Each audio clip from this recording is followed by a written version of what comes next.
River cruise sa Aluginsan sa Cebu dinarayo ng mga gusto mag-relax at island hopping sa Caramoan patok sa mga turista.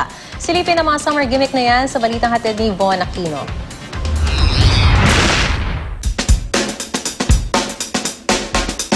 Halos 8 oras na biyahe lang mula Maynila, mararating na ang isang malaparaisong lugar sa lalawigan ng Camarines Sur, ang Caramoan.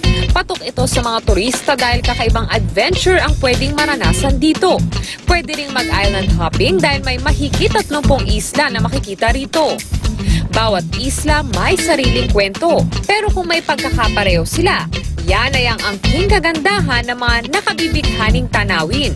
Sa mga gusto namang i-extend ang adventure sa bandang Visayas, pwedeng mag-river cruise sa bayan ng Aluginsan sa Cebu. Pagdating mo palang sasalubungin ka na ng awit at sayaw ng mga kababayan nating Cebuano.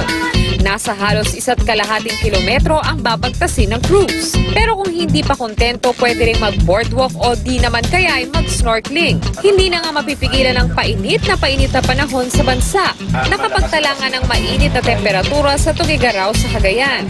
Kahapon, tumalo sa 37 degrees Celsius ang temperatura sa lungsod. At inaasang masiinit pa ito pagdating ng katapusan ng Abril.